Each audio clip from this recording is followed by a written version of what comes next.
Donc, on va passer de New York à Casper à Niort, magnifique ville du Poitou-Charentes, et avec l'exemple camif.fr que vous connaissez certainement tous, où les recettes d'un sauvetage réussi, puisque c'est une stratégie de retournement qui, a priori, fonctionne.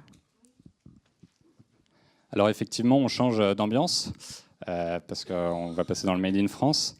Alors bon, pour ceux qui ne connaîtraient pas camif.fr, je pense que vous n'êtes pas nombreux dans la salle, mais bon, pour faire court, donc la Camif, c'est une société qui a été créée après la guerre, en 1947, et qui avait vocation initialement à rééquiper les sociétaires de la Maïf. Donc l'entreprise se développe rapidement, connaît des difficultés, on le sait tous, et est reprise par Imri Jacquia à la fin des années 2000, qui va complètement bouleverser le modèle initial de la Camif pour en faire une entreprise aujourd'hui relativement performante. Alors même si on n'est pas dans les chiffres d'affaires des Amazon, des ventes privées qu'on voyait tout à l'heure, parce que le chiffre d'affaires aujourd'hui est de 50 millions d'euros environ, c'est tout à fait intéressant, avec notamment un développement rapide, puisque l'entreprise connaît une croissance de 20% par an depuis 3 ans, et une rentabilité positive. Alors effectivement, quelles sont derrière la Camif les clés de ce sauvetage? Je vous propose de commencer par une petite vidéo.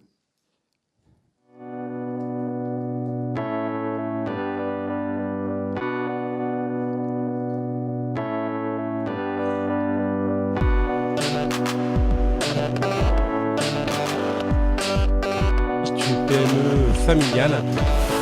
Machine comme celle. Et là, typiquement,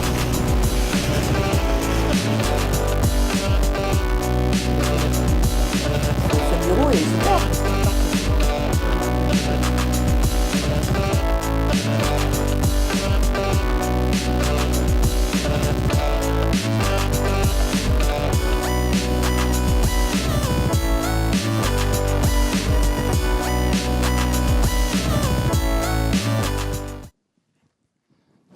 Alors ce spot, vous l'avez peut-être déjà vu et vous avez sûrement déjà entendu parler du Tour du Made in France. Donc la Camif organise tous les ans depuis 2015 un tour dans le cadre duquel ses collaborateurs et ses clients peuvent aller rencontrer les fabricants qui sont distribués sur le site, ce qui permet à la fois de générer de l'innovation, parce qu'il y a des ateliers créatifs qui sont organisés dans ce cadre, et puis fertiliser et les fabricants et les différents collaborateurs de la Camif. Parce que la Camif étant... on l'avait listé initialement comme un exemple intéressant de crowdcrafting, dans le cadre duquel en fait, différents produits sont élaborés avec les clients et puis les différents fabricants. Et une petite précision, Imri Jacquia aurait été ravi d'être avec nous, mais il est en plein tour du Made in France. Voilà. En ce moment, donc c'est pour ça qu'il n'est pas là. Tout à fait. Ce tour du Made in France, il est intéressant aussi parce qu'il illustre parfaitement bien la première grande orientation stratégique qui a été prise par Imri Jacquia dès la reprise de la société en 2009, qui est celle de la consommation responsable et du Made in France. Puisque le choix qui a été fait donc par Imri Jacquia et puis par la Camif, c'était de distribuer à terme, avec objectif, pour l'essentiel des fabricants français. Aujourd'hui, les fabricants français génèrent 75% du chiffre d'affaires de l'entreprise et on a 110 fabricants qui sont distribués par l'entreprise. Le second choix relativement disruptif qui a été fait par rapport à l'ancien modèle Camif, c'est celui de passer sur du 100% web. Parce que je ne sais pas si vous vous souvenez, mais l'ancien modèle Camif, c'était 6 espaces de vente, c'était un gros catalogue. Imri Jacquia décide de faire plus ou moins table rase de toute cette infrastructure, de conserver un catalogue mais très allégé et de faire du 100% web, ce qui a pour mérite de diminuer les coûts liés à la maintenance d'une telle infrastructure. Le troisième choix qui est fait, c'est aussi celui de diversifier la base client, puisque la Camif, quand Imri Jacquia la reprend, se fonde sur une clientèle historique, donc composée notamment de sociétaires. Le choix qui est fait, c'est d'aller attirer d'autres publics. Et aujourd'hui, 2/3 des clients qui sont à la Camif n'étaient pas clients Camif en 2008. Donc c'était plutôt un pari qui s'est avéré réussi. Et puis enfin, la dernière grande orientation stratégique de camif.fr, c'était de se recentrer sur le cœur de métier initial de la Camif. Parce qu'un des éléments qui avait entraîné les complexités pour la Camif, ça avait été justement une diversification vers d'autres secteurs qui ne s'étaient pas avérées payantes. Le choix qui est fait, c'est vraiment de se recentrer sur l'expertise qui est celle de la Camif, c'est-à-dire l'équipement de maison. Alors concrètement, comment ces grandes orientations se traduisent en termes de business model? Si on regarde la stratégie commerciale, la Camif s'appuie sur un mix commercial relativement intéressant. Déjà en s'appuyant sur une marque très forte, tout le monde connaît la Camif, sur laquelle un véritable vocabulaire du Made in France, du consommé responsable, a été reconstruit pour recréer une identité visuelle très forte et une vraie cohérence, un vrai projet commun. Donc c'est la première chose. Ensuite, l'expérience client a été fortement retravaillée, avec l'idée derrière de se démarquer de sites de distribution traditionnels. Aujourd'hui, quelqu'un qui va acheter Camif, il va aussi pouvoir laisser un message sur le blog, il va avoir un service très personnalisé. Et le tour du Made in France est une très bonne illustration de ce que peut faire aujourd'hui un client de la Camif. Et puis enfin, le troisième choix qui a été fait, c'est celui de la transparence, puisqu'aujourd'hui, quand on va acheter sur le site de la Camif, on a accès à un outil qui s'appelle Consolocalisation et qui permet de savoir exactement où est le fabricant à qui on achète le produit, quels sont les matériaux qui vont être intégrés dans le meuble, voire de visiter les coulisses de la fabrication de ce meuble. Donc le choix d'une transparence totale. Et cette stratégie, elle a pour mérite à la fois de fidéliser la base client, mais aussi d'attirer de nouveaux clients attirés par le consommé responsable. En termes de modèle financier, cette stratégie, elle s'appuie déjà sur un capital indépendant. Alors pourquoi c'est intéressant? Parce que cette indépendance du capital, elle permet à la Camif et à Emery Jacquia de faire des choix relativement audacieux en termes financiers. Et l'un de ces choix, sûrement le plus audacieux, ça a été de confier le budget en 2015 à des collaborateurs de la Camif. Aujourd'hui, le budget de la Camif, il est réalisé par 9 salariés de l'entreprise qui sont élus et qui représentent différentes fonctions clés de l'entreprise. Et ce budget, c'est jusqu'à la définition des grandes orientations stratégiques de l'entreprise.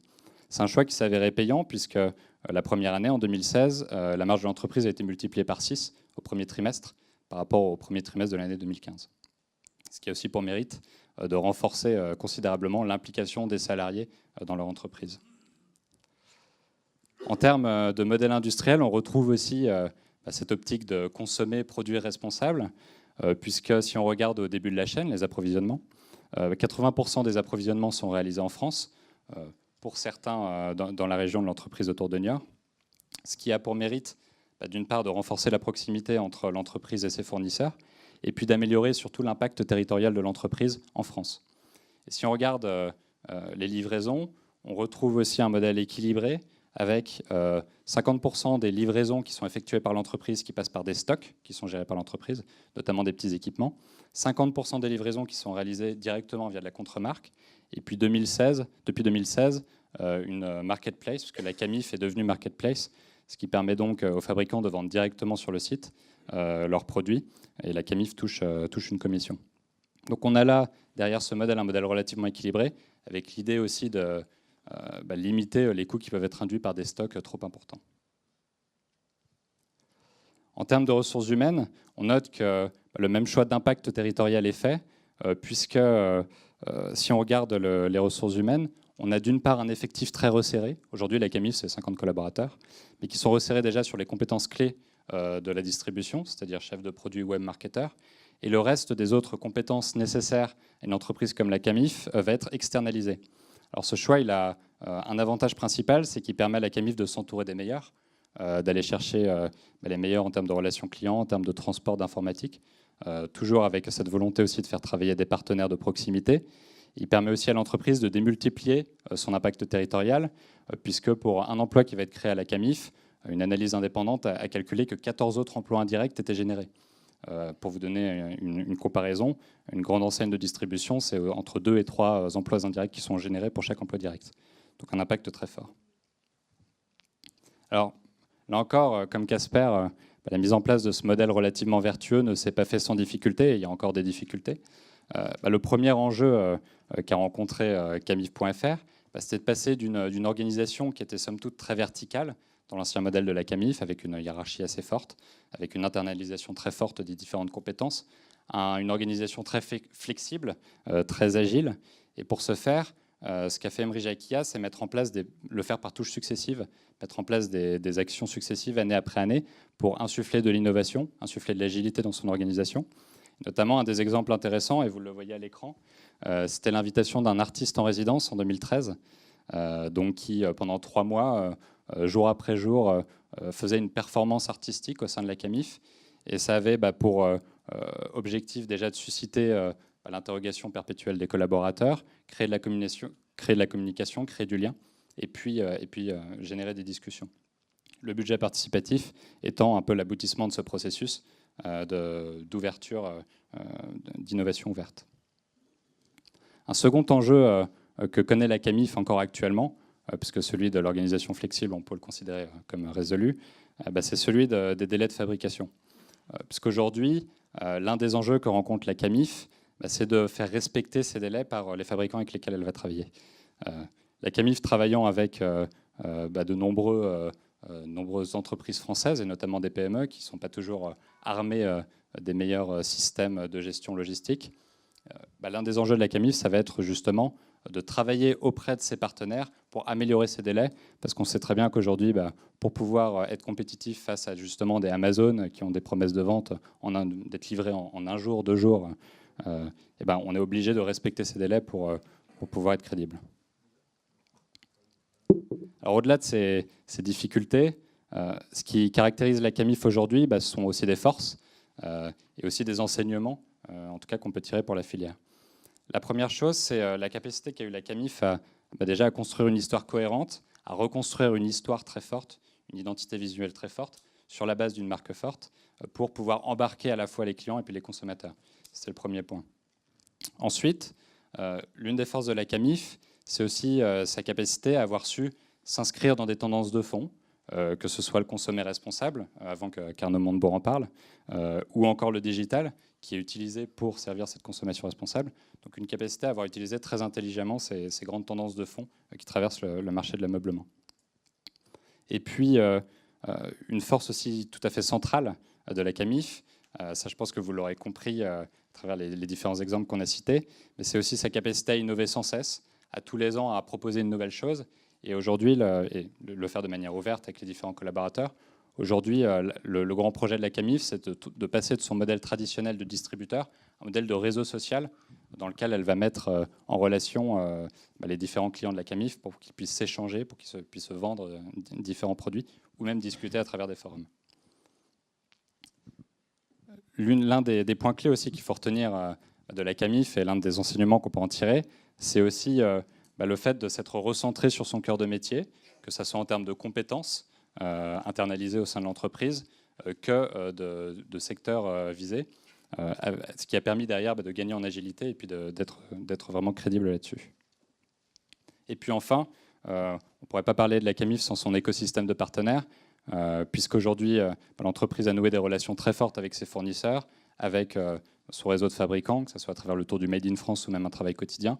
Et c'est aujourd'hui, de l'aveu d'Emery Jacquia, la principale force de l'entreprise aujourd'hui.